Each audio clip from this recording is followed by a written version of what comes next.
Coríntios. Não se preocupe, irmãos, iremos chegar ao fim, creio eu, antes de Jesus voltar. Mas vamos até o capítulo 12 da segunda carta aos Coríntios.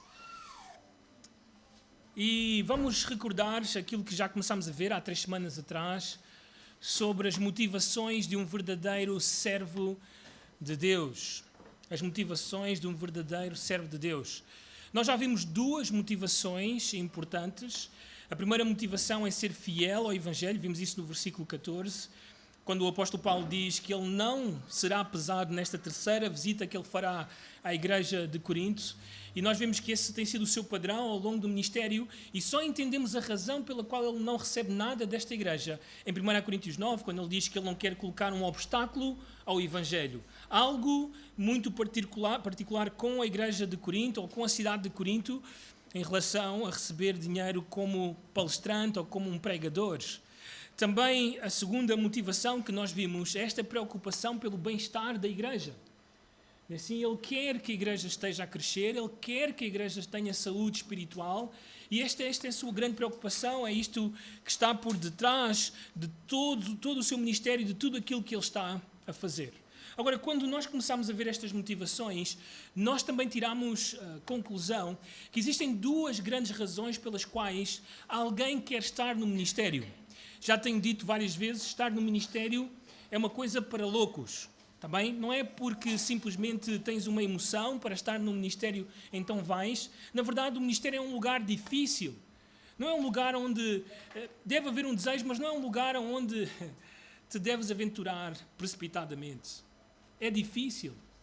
E porque é difícil, então existem estas 2 grandes razões pelas quais alguém está no ministério. A primeira é uma razão bíblica.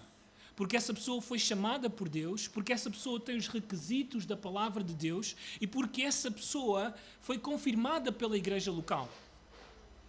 Mas também há uma segunda razão pela qual alguém quer estar no ministério e isso é uma motivação egoísta, carnal e até mesmo diabólica. Há pessoas que querem chegar ao púlpito, há pessoas que querem ser pastores, há pessoas que querem ter uma liderança numa igreja porque elas querem ter poderes, querem ter fama, querem ter dinheiro e sei lá mais o quê. Então nós vimos que estas são as 2 grandes razões e que estas razões, ou a segunda razão não enquadra com o apóstolo Paulo, porque o apóstolo Paulo é alguém cuja motivação é o Evangelho, ser fiel ao ministério e ao bem-estar da igreja. Ele diz claramente que ele não vai atrás dos bens das pessoas, mas ele vai atrás das pessoas. Ele está interessado na vida das pessoas, no coração das pessoas, no crescimento espiritual dessas mesmas pessoas. Bem, quando estabelecemos isto, ficou algo importante para trazer, e eu gostava de usar isso para introduzir as últimas 3 motivações de um verdadeiro servo de Deus. Isto tem a ver com uma tendência que normalmente nós vemos naqueles que têm uma motivação que não é espiritual, mas sim carnal e diabólica e egoísta. Bem, essa tendência é a pregação do Evangelho da prosperidade. Este Evangelho que não é bíblico, que não foi pregado por Jesus, que não foi pregado pelos apóstolos, é a base de pseudo-igrejas como a Universal do Reino de Deus, como a Igreja Maná, como a Mundial, como a Graça e Paz e muitas outras por aí, que usam este Evangelho que mostra claramente que a motivação dos seus pregadores é uma motivação carnal, interesseira, egoísta. Então, antes de começarmos a ver estas motivações, vamos responder a 3 perguntas importantes. A primeira que devemos definir é o que é o Evangelho da prosperidade. O que é esse famoso Evangelho da prosperidade? Eu sei que todos nós temos uma noção do que é o Evangelho da prosperidade, mas precisamos de ir profundo e entender o que é que está por detrás e como é que ele tem tanto resultado. Bem, o Evangelho da prosperidade é o apelo ao profundo desejo do coração humano por paz, saúde, riqueza e felicidade. O Evangelho da prosperidade usa o nome de Jesus como um peão para enganar e enriquecer rapidamente. Nós podemos dizer literalmente que é um esquema de enriquecimento imediato. Ele vende a salvação e também uma falsa esperança. Normalmente Vocês irão ouvir eles pregarem que Jesus morreu na cruz do Calvário, mas pegado a isto irão dizer também que Jesus quer curar-te, que Jesus quer fazer-te rico, que Jesus quer dar-te poder e esse tipo de coisas. Uma das suas famosas frases, dita e repetida por todos os falsos pastores do Evangelho da Prosperidade, é de que Deus quer que todas as pessoas sejam felizes, saudáveis e ricas. Isto é interessante porque se nós não definimos isto, o que acontece é que muitas vezes, isto tem acontecido muitas vezes, cristãos, até mesmo aqui da nossa igreja, partilham coisas no Facebook, por Messenger ou WhatsApp, que remontam a este Evangelho da Prosperidade, que não são bíblicas, que nada têm a ver com o Evangelho de Cristo. E precisamos de discernimento, precisamos de entender o que é para dizer não quando estas coisas chegam até nós. Muitos desses lobos disfarçados de ovelhas dizem sem qualquer vergonha de que o desejo de Jesus é que prosperemos materialmente e tenhamos saúde física, juntamente com paz e poder nas nossas vidas. Um dos grandes pioneiros deste falso evangelho, e vocês podem pesquisar isto no YouTube, foi Oral Roberts. Para difundir estes seus ensinos, Oral escreveu livros com os seguintes títulos: Se precisas de cura, faz estas coisas. Então, uma série de passos que tens que dar para seres curado. O milagre de semear fé. Um também que é interessante é um guia diário para os milagres. Então, se tu quiseres um milagre para cada dia, ele tem um guia de como tu podes ter um milagre todos os dias. Uma vida de sucesso através de semear fé. Bem, isto é algo novo para mim. Há mais ou menos, penso eu, quase um ano, estávamos para celebrar o casamento do João e da Mónica ali aí no Farol, mesmo aqui agora não sei o nome deste restaurante, está mesmo aqui. Está bem? E nós fomos falar com o proprietário se podíamos alugar o espaço para fazer o casamento. E sentámos e, para surpresa nossa, este homem começou a chorar. Este homem começou a dizer que estava a passar por grandes dificuldades, mas que ele era um crente. E eu fiquei interessado em saber da sua igreja, de como é que ele é crente. E uma das coisas que ele disse rapidamente foi que ele estava mal porque ele tinha deixado de semear. E eu não percebi o que é que ele quis dizer com aquilo. Olhei para o Nelson e a Angelita, o João e a Mónica, e eles perceberam. E eu estava completamente à nora. O que é que isso significa, semear? Pensei que o homem queria voltar à agricultura, não sei.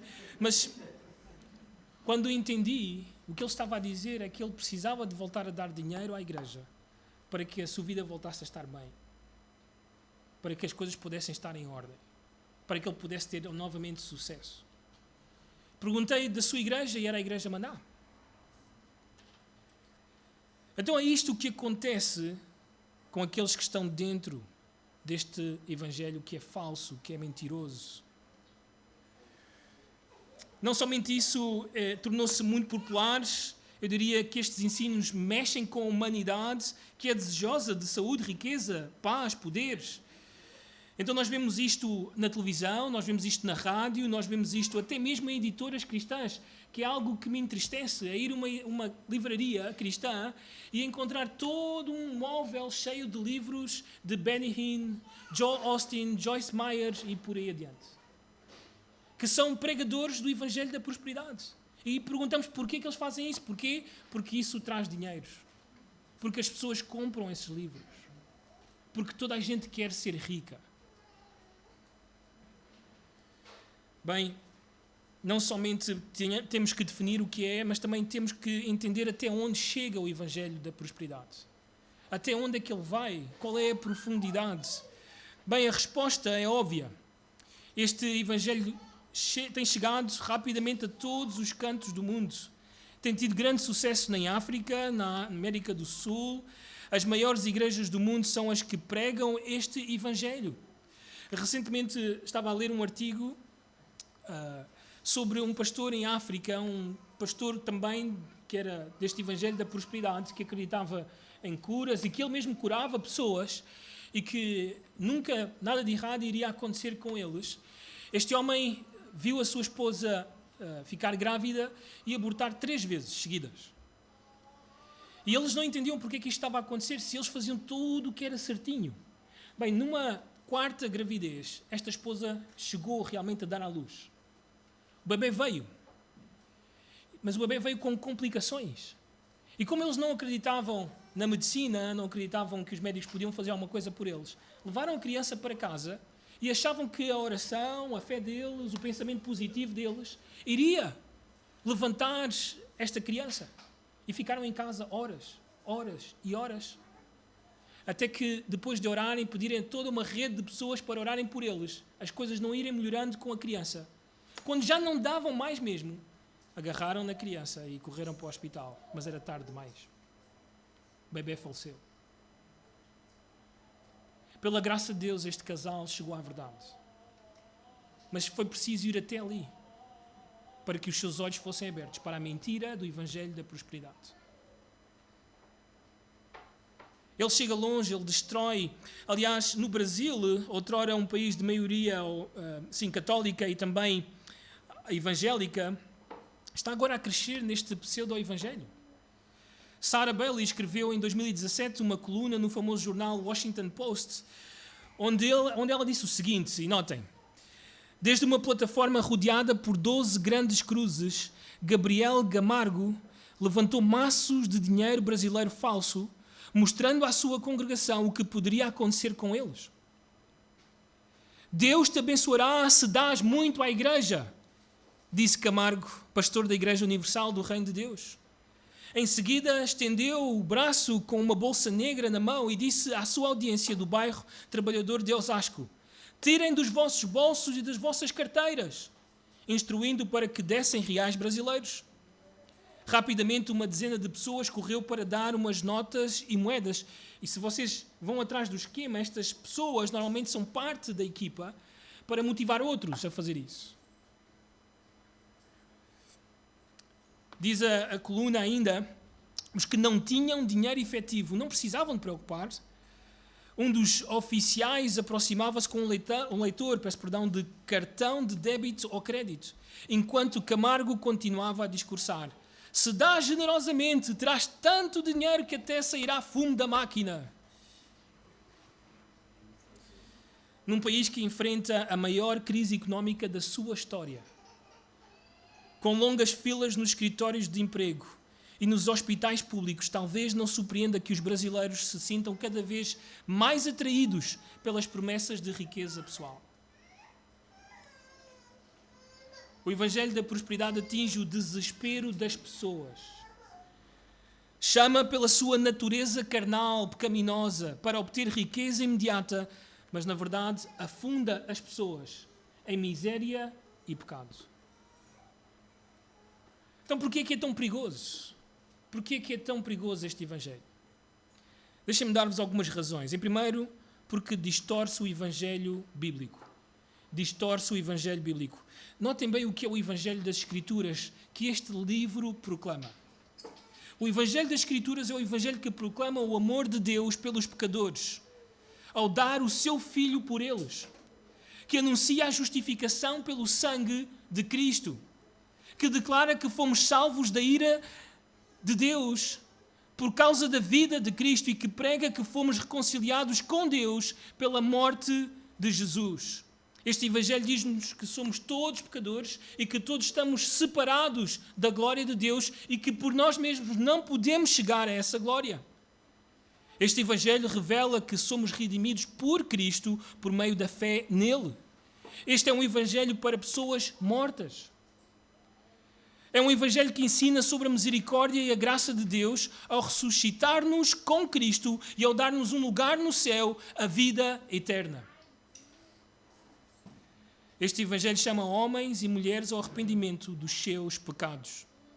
Abandonar a tentativa de justificar-se por meio das obras e religião e a crer somente em Jesus, que é o Filho de Deus, o caminho, a verdade e a vida, o mediador entre Deus e os homens, a salvação dos perdidos. Então, ao contrário deste Evangelho, que salva verdadeiramente as almas, o Evangelho da prosperidade é a proclamação de riquezas terrenais e não da vida eterna. É a centralização da ganância financeira e não da glória de Deus. O Evangelho da prosperidade é sobre obter os meus desejos materiais, de fazer o mundo girar à minha volta e de como podes conseguir um Porsche, uma mansão e até mesmo uma premiação laboral. Então distorce o Evangelho de Cristo. Não somente isso, mas também um insulto à natureza de Deus. No Evangelho da prosperidade, o homem é o Deus. Ele ordena coisas ao Deus dos céus, ele declara ao Deus dos céus aquilo que ele tem que fazer. Deus é um gênio mágico que existe somente para fazer-nos felizes e dar-nos tudo aquilo que desejamos. Só precisamos, segundo eles, de ter fé ou um pensamento positivo. Mas no Evangelho bíblico, Deus é soberano, Deus é transcendente, Deus é infinito, Deus é eterno e o homem é pequeno, finito, passageiro neste mundo e criado somente para dar glória a Deus.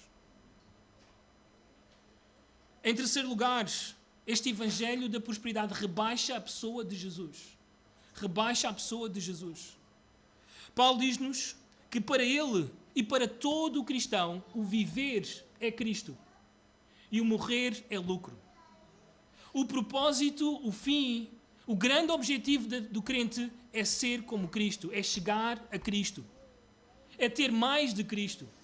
Cristo é o todo e tudo para o cristão. Eu e tu devemos estar totalmente satisfeitos, sem queixar-nos de nada. Porquê? Porque temos tudo. E o que é isso? Cristo. Somente Ele. Mas no Evangelho da prosperidade, o fim, a satisfação humana é ter saúde, bens materiais, e Jesus é somente a cereja no topo do bolo. Não somente isso, mas também torce as Escrituras. Torce as Escrituras. Não há pior religião do que esta, para maltratar a hermenêutica das Escrituras, para corromper o contexto bíblico. Não existe qualquer regra de interpretação no Evangelho da prosperidade. Tudo vale, qualquer texto vale para qualquer pretexto. E por último, talvez uma das coisas mais tristes, é que este Evangelho somente produz falsos convertidos. Bem, se é um evangelho falso, se prega um Cristo falso, se é baseado num Deus falso, então a conclusão é natural. Ela terá ou ele terá cristãos falsos, convertidos falsos. Sabem, isto é terrível, porque isto tem apanhado muitas pessoas vulneráveis. E isto era o caso da igreja de Corinto. Era uma igreja imatura, era uma igreja que talvez era composta por muitas pessoas que ainda não eram salvas, e eis que abriram as portas aos falsos mestres com o mesmo falso evangelho. E eis que há um grupo dentro desta igreja disposto a seguir este falso evangelho. Então, com isto em mente, vamos até ao nosso texto, 2 Coríntios capítulo 12. 2 Coríntios capítulo 12. E notem a verdadeira motivação de um verdadeiro servo de Deus.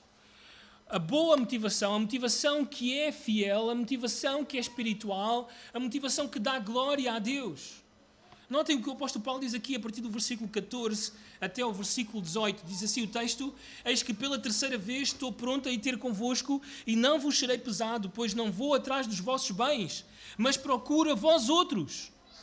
Não devem os filhos entesourar para os pais, mas os pais para os filhos. Eu de boa vontade me gastarei e ainda me deixarei gastar em prol da vossa alma. Se mais vos amo, serei menos amado? Pois seja assim. Eu não vos fui pesado, porém, sendo astuto, vos prendi com dolo.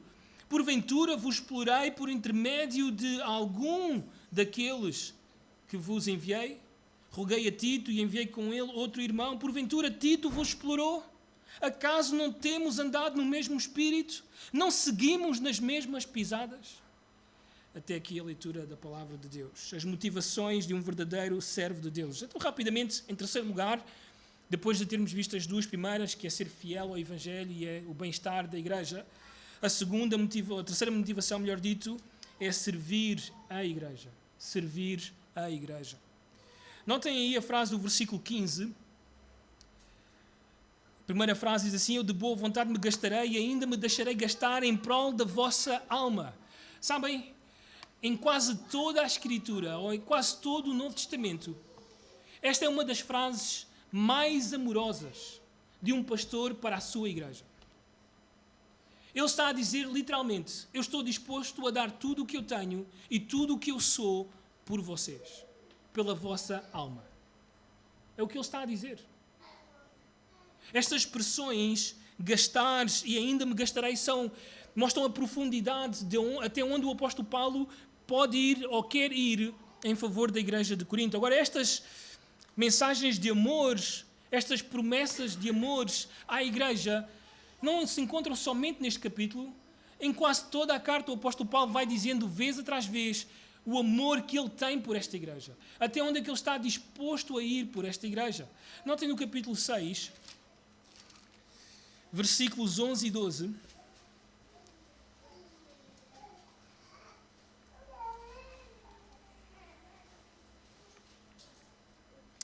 Diz assim o texto: para vós outros, ó Coríntios, abrem-se os nossos lábios e alarga-se o nosso coração. Não tendes o quê? Limites em nós. Estas frases estão a mostrar claramente a profundidade do amor do apóstolo Paulo para com esta igreja. No capítulo 7, versículo 2, notem ainda: acolhei-nos em vosso coração, a ninguém tratamos com injustiça, a ninguém corrompemos, a ninguém exploramos.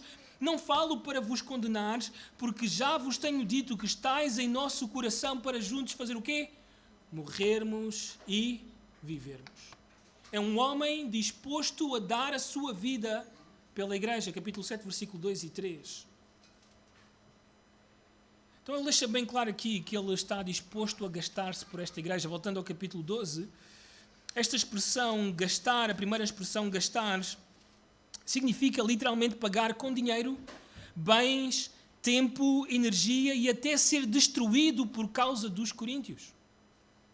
Além do mais, ele amplia a declaração e ele diz: me deixarei gastar. Nas nossas traduções não fica claro aquilo que ele realmente está a dizer. Porque parece que na nossa língua ele está a dizer que ele faz no presente e ele ainda fará no futuro isso, e eu e tu não temos dúvidas que ele fará isso, mas realmente o que ele está a dizer é a profundidade até onde ele está disposto a ir. E esta expressão deixarei gastar, no original, significa esgotar-se, ser drenado de toda a energia em prol por amor aos coríntios. Paulo estava disposto a dar a vida por eles. É isso que ele está a dizer. Esta palavra é interessante porque ela é usada por Marcos no seu Evangelho para falar sobre a mulher viúva que deu tudo o que ela tinha. Ou por Lucas no seu Evangelho para falar-nos acerca do filho pródigo que foi para o estrangeiro e que lá gastou todos os seus bens. É isso que o apóstolo Paulo está a dizer-nos. Ele está disposto a dar tudo o que ele é e tudo o que ele tem pela igreja. Esta declaração de amor não é específica à igreja de Corinto. Notem como o apóstolo Paulo é abrangente. Ele ama a igreja de Cristo. Ele ama o corpo do Senhor. Vamos até Filipenses, capítulo 2. Filipenses, capítulo 2, versículo 17.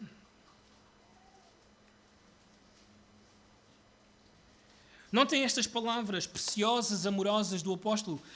Versículo 17 do capítulo 2 de Filipenses: entretanto, mesmo que seja eu oferecido por libação sobre o sacrifício e serviço da vossa quê?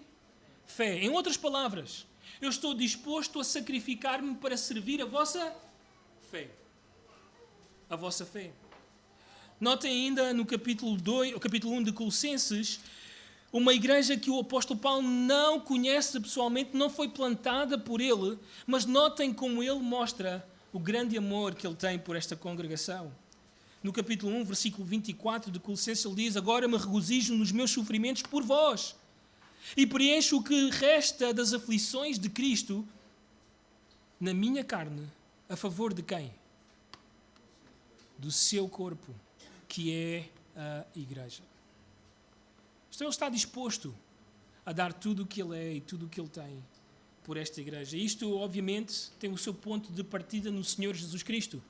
O Senhor Jesus disse que o Filho do Homem não veio para ser servido, mas para servir e dar a sua vida em resgate de muitos. Então isto nasce no Senhor, ou está no Senhor, melhor dito, e passa a todos aqueles que agora estão em Cristo. E de uma forma muito específica aos homens que Deus chama para pastorear a sua igreja. Então, como aplicamos isto, não se pode esperar outra coisa dos pastores. Se Cristo se gastou, se Paulo se gastou, então é o nosso dever servir a igreja até ao desgaste. Não servir-nos da igreja, mas servir a igreja. É isto que nós precisamos de ver como motivação nos verdadeiros servos de Deus. Em quarto lugar, rapidamente, a sua motivação é amar incondicionalmente. Já vimos que é servir a igreja e é também amar de forma incondicional. Vamos voltar ao nosso texto, 2 Coríntios 12. Notem agora no versículo 15 e também no início do versículo 16, a segunda parte do versículo 15, notem esta pergunta que o apóstolo Paulo faz. Ele diz, se mais vos amo, serei menos amado? E notem a resposta no versículo 16, pois seja o quê? Assim. Em outras palavras, o que o apóstolo Paulo está a dizer é, eu amo-vos, eu tenho mostrado o meu amor por vós, mas se vocês não me amam, está tudo bem, eu continuarei a amar-vos. Eu continuarei a mostrar o meu amor por vocês. Sabem, uma das maiores dores que um pai e uma mãe podem sentir é ver a ingratidão de um filho ou uma filha para com amores que eles demonstraram ao longo da vida. Bem, é isto que percebemos do apóstolo Paulo. Com esta pergunta, é a dor de um pai espiritual que deu tudo pelos seus filhos, mas eles foram ingratos. O amor que Paulo expressa aqui é esse forte afeto, a palavra amor que ele usa aqui, é agapao, ágape, ou o amor pela pessoa e o seu bem-estar, caracterizado pela perda voluntária de direitos e privilégios para outra pessoa ou em favor de outra pessoa. Bem, isto deixa claro para todos os que irão ser pais espirituais que devem dar tudo como o apóstolo deu, mas poderão não receber tudo aquilo que esperavam. Kissmaker, no seu comentário a esta carta, ele diz o seguinte, o amor nem sempre é recíproco. Em certas circunstâncias significa que há que amar o que não se pode amar, que há que gastar dinheiro, tempo e energias sem receber a gratidão. Então o ministério chama a todos aqueles que querem estar a amar de forma incondicional. Paulo sabia que o seu trabalho, o seu esforço, a sua dedicação nem sempre seriam apreciados, por isso ele nos deixa aqui esta tremenda lição. Ele chama os coríntios a amar, mas se não o fizerem, ele vai continuar a amar. Sabem, tristemente, nos nossos dias, muitos são os candidatos ao ministério que no primeiro, segundo, até mesmo no terceiro ano desistem de estar no ministério. E uma das principais razões pelas quais abandonam o ministério é porque não sentem que a igreja os ama ou que os quer. Bem, o que é preciso entender é que mesmo que seja assim, nós devemos continuar a amar. A amar de forma incondicional. Bem, devo dizer, isto não é uma preocupação para vocês, porque tanto eu e sei que o Jairo também sentimos o vosso amor sempre por nós, mais do que nós merecemos. Por último, a sua motivação é ministrar em integridade. A sua motivação é ministrar em integridade. É servir a igreja, é amar de forma incondicional e é servir, ministrar em integridade. Note o versículo 16 até o versículo 18. Pois seja assim, eu não vos fui pesado, porém, sendo astuto, vos prendi com dolo. Porventura vos explorei por intermédio de algum daqueles que vos enviei. Roguei a Tito e enviei com ele outro irmão. Porventura Tito vos explorou. Acaso não temos andado no mesmo espírito? Não seguimos nas mesmas pisadas? Então, Paulo traz aqui à luz a calúnia, a acusação subtil dos falsos mestres. Aliás, é interessante, no versículo 16... A segunda parte do versículo, eu não vos fui pesado, porém, sendo astuto, vos prendi com dolo, está cheio de ironia. É um texto difícil de entender, que precisamos de pesquisar para entender o que é que ele quer dizer com isto. Será que ele está a dizer, por não receber, foi uma injustiça para a igreja que queria dar? Ou será que ele está a ser irónico com a igreja e a trazer à luz a acusação e a calúnia dos falsos mestres para com ele e os seus companheiros? Eles sabiam que Paulo nunca havia sido sustentado pela igreja, então eles elaboraram o seguinte plano, quase como os sátrapas com Daniel e os seus amigos. Eles disseram, bem, o apóstolo Paulo é alguém que já esteve na sua primeira viagem e não recebeu nada da igreja. Durante 18 meses esteve na igreja e não recebeu nada.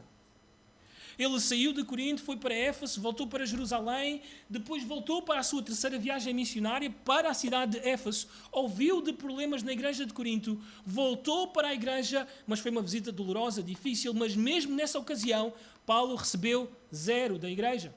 Agora ele está a dizer-nos pela terceira vez que ele não irá receber nada da igreja. Bem, como é que os falsos mestres ultrapassam esta questão? O que é que eles irão fazer? Bem, isto podia ser parafraseado desta forma. Paulo não recebeu nada porque isso faz parte do plano subtil dele. Ele é muito astuto, é interessante, a palavra astuto que aparece aí no versículo 16 é a mesma palavra usada no Antigo Testamento para a serpente em Gênesis 3, sagaz. A dizer, Paulo é tão esperto, tão astuto, que vocês ainda não perceberam o que é que ele vai fazer. Calma, ele já vai mostrar quem ele é verdadeiramente. Esta palavra significa habilidoso para enganar e capaz de qualquer coisa para chegar aos seus objetivos pessoais. Ele é capaz de esperar o tempo que for necessário para logo lançar o seu isco, que é a palavra que aparece aí no versículo 16, para dolo, para caçar, para apanhar peixe. Palavra... Peço perdão. E para que vocês possam morder só para serem enganados. Então Paulo é irónico quando usa a frase dos falsos mestres só para mostrar aos coríntios o ridículo que era tal acusação. É óbvio que os falsos pastores usaram o tema da coleta que está no capítulo 8 e capítulo 9 desta carta para dizer que este era um esquema para que o apóstolo Paulo e os seus companheiros pudessem usufruir do dinheiro dos coríntios. Que não era realmente uma coleta para os santos pobres em Jerusalém, mas para os bolsos do apóstolo Paulo. Era um esquema. Bem, quando isto acontece, é importante a igreja saber como agir. Vamos imaginar que alguém se levanta no nosso meio e diz: o Mário tem feito tal e tal e tal coisa. Bem, como é que a igreja age? Porque é isto que está acontecendo na igreja de Corinto. Qual deviam ser os passos? Bem, a primeira lição que nós tiramos é que as pessoas podem acusar os pastores e os seus líderes de qualquer coisa. Nós temos ouvido de acusações como assédio sexual, pedofilia, corrupção financeira, adultério. Aliás, uma igreja no Seixal foi dividida por causa de uma acusação que foi feita aos seus pastores de que ele estava a cometer adultério. E esta mentira só veio a ser descoberta 30 anos depois da igreja estar dividida. Então, todo tipo de acusações podem chegar. Por isso tenho-vos dito, este é um lugar de grande risco. Mas não somente isso, a igreja deve aprender como julgar acusações que são feitas aos seus líderes. A Bíblia dá-nos um manual por onde devemos seguir como lidar com este tipo de situações. Bem, em primeiro lugar, vamos olhar aqui no versículo 17 do nosso texto, do capítulo 12. E notem, o apóstolo Paulo deixa claro aqui que tanto ele como os seus companheiros em nenhum dia, de nenhuma forma, exploraram estes irmãos. Notem o versículo 17. Porventura vos explorei por intermédio de algum daqueles que vos enviei. Roguei a Tito e enviei com ele outro irmão. Porventura Tito vos explorou. Acaso não andamos no mesmo espírito? Não seguimos nas mesmas o quê?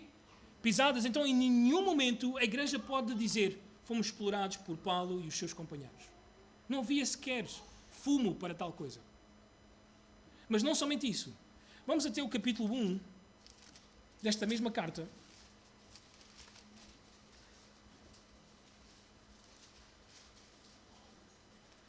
E notem o versículo 12, o que o apóstolo Paulo diz a esta igreja. Porque a nossa glória é esta, o testemunho da nossa consciência, de que com o quê? Santidade. E também o quê? Sinceridade de Deus, não com sabedoria humana, mas na graça divina, temos vivido no mundo e mais especialmente para convosco. Então o apóstolo Paulo deixa claro que todo o tempo que ele esteve com os coríntios, e não somente com ele, mas no mundo inteiro, o seu proceder e dos seus companheiros sempre foi em santidade e sinceridade. Sempre foi assim. E a igreja conhecia, esteve 18 meses com ele. Voltou a vê-lo pela segunda vez e em todas as ocasiões sempre viram um homem santo e sincero diante de Deus e dependente da sua graça. Então a igreja deve avaliar aquilo que o pastor ou os líderes da igreja fazem para entender de onde é que vêm estas acusações. Notem ainda no capítulo 7.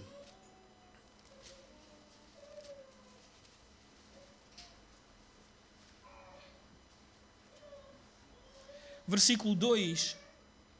Notem o que o apóstolo Paulo diz: acolhei-nos em vosso coração, a ninguém tratamos com injustiça, a ninguém corrompemos, a ninguém exploramos. Então deixa claro, sempre foi o meu proceder e dos meus companheiros no meio de vós. Então a igreja deve olhar para o hoje e perceber como é que o nosso pastor anda, como é que tem sido o seu proceder, para que estas acusações tenham ou não algum cabimento. Por último, vamos até 1 Timóteo 5. 1 Timóteo 5.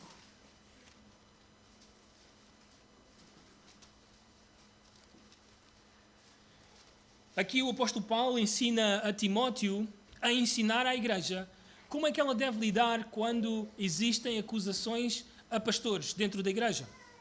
Capítulo 5, versículo 19 diz assim: não aceitais ou não aceites denúncia contra presbítero, senão exclusivamente sobre o depoimento de 2 ou 3 testemunhas. Quanto aos que vivem no pecado, repreende-os na presença de todos. Ou seja, quando a igreja descobre, há factos, há aqui uma transição entre o versículo 19 e 20, quando há factos, quando é claro para a igreja, sim, este homem pecou, sim, o nosso pastor falhou, pecou contra Deus e contra nós. Então o que é que deve fazer? Versículo 20, quanto aos que vivem no pecado, repreende-os na presença de todos, para que também os demais temam. Conjuro-te perante Deus e Cristo Jesus e os anjos eleitos que guardes estes conselhos sem prevenção, nada fazendo com parcialidade. A ninguém imponhas precipitadamente as mãos, não te tornes cúmplice de pecados de outrem. Conserva-te a ti mesmo puro. Então nestes textos vemos como é que a igreja tem que proceder quando existe pecado na liderança. Como é que ela deve agir. Bem, o apóstolo Paulo foi alguém que sempre teve este cuidado. Sempre agiu de forma íntegra, honesta, sincera, para que não houvesse qualquer tipo de acusação. Então vamos ver esta questão da coleta. De 2 Coríntios 8, e notem como o apóstolo Paulo agiu de forma íntegra em todo o momento nesta questão de receber dinheiro da igreja de Corinto para os santos em pobreza que estavam em Jerusalém. Versículo 16, no capítulo 8 de 2 Coríntios, diz assim: mas graças a Deus que pôs no coração de Tito a mesma solicitude por amor de vós, porque atendeu ao nosso apelo e, mostrando-se mais cuidadoso, partiu voluntariamente para vós outros. E com ele enviámos o irmão, e notem bem, como isto é importante para a questão da integridade. Enviamos o irmão, não qualquer irmão, mas um irmão cujo louvor no Evangelho é conhecido por todas as igrejas. Então não era qualquer pessoa, mas é uma pessoa de boa reputação, de bom testemunho, diante de todas as igrejas. E não somente isso, notem ainda um pouco mais à frente, versículo 19. E não só isto, mas foi também eleito pelas igrejas. Notem, não foi uma equipa formada pelo apóstolo Paulo, mas foram as igrejas que escolheram este homem para estar ao lado de Paulo e administrar esta coleta que devia ser levada para Jerusalém. Para ser nosso companheiro no desempenho desta graça ministrada por nós, para a glória de nosso ou do próprio Senhor e para mostrar a nossa boa vontade, evitando assim que alguém nos acuse em face desta generosa dádiva administrada por nós. Pois o que nos preocupa é procedermos como? Honestamente. não só perante o Senhor, como também diante dos homens. Então nós vemos aqui que não existe qualquer base, qualquer razão para que a Igreja acredite nestas acusações dos falsos mestres. Mas ao vermos isto, aquilo que aplicamos é que o pastor deve buscar ser irrepreensível, íntegro, honesto em todo o seu proceder. Uma igreja deve escolher homens que serão honestos e íntegros nos seus procedimentos, que não têm duas vidas, que não vivem a esconder uma coisa e a mostrar outra, mas que eu e tu possamos conhecer verdadeiramente. Estes são o tipo de homens que queremos liderar na nossa igreja.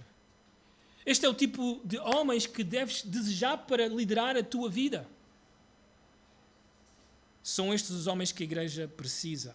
Homens que irão amar incondicionalmente a igreja, que irão servir a igreja, homens que serão íntegros, homens que se preocupam com o bem-estar da igreja. Vamos terminar com esta ilustração interessante. Diz assim esta história. Alguns anos atrás, numa distante terra, 6 meninos nus brincavam na rua suja de uma aldeia. Sem qualquer educação ou boa criação doméstica, nada haviam recebido que lhes proporcionasse um fundamento para o serviço do Senhor. Eram apenas 6 meninos selvagens. Deus, porém, tinha os olhos naquelas terras e reservara-lhes uma obra. Mandou um missionário à aldeia deles e pouco tempo depois encontravam-se numa escola cristã. Que mudança incrível ocorreu nas suas vidas. Ficaram limpos por dentro e por fora. Hoje, em virtude de alguém ter dado ouvidos à ordem do mestre, apacenta as minhas ovelhas, existem 6 bravos obreiros de Deus naquela terra. Precisamos de homens assim. Oramos? Senhor, obrigado pela tua palavra, obrigado, Senhor, por este tempo. Obrigado por entendermos as motivações que devem estar no coração daquele que quer servir-te. Estas motivações, elas são abrangentes, devem estar em todos aqueles que querem ministrar na Igreja de Cristo. E, Senhor, eu oro para que assim seja com toda a tua igreja, todo o teu corpo aqui reunido. Que ninguém esteja a servir por interesse egoísta, carnal. E, Senhores, oramos para que todos possamos avaliar-nos na forma como estamos a servir-te e a servir a tua igreja. Se é necessário arrependimento nesta manhã, então que seja assim, para que todos juntos possamos servir com a motivação correta, seguindo as pisadas do Mestre e dos seus apóstolos. Obrigado, Senhor, pela tua santa palavra. Ela santifica o nosso andar. Ela mostra-nos como devemos honrar-te e glorificar-te à medida que te servimos. Oramos para que sempre levantes no meio desta igreja homens que terão este tipo de motivação. Livra a tua igreja dos homens perversos, dos falsos pastores, do falso evangelho, mas que a tua igreja se comprometa a ser fiel até ao fim, a pagar o preço de ser fiel ao evangelho, de amar as pessoas, de servir as pessoas. Que assim seja com todos nós, Senhor. Assim oramos agradecidos por este tempo, no nome do Senhor Jesus. Amém. Amados, que Deus os abençoe. Bom início de semana para todos.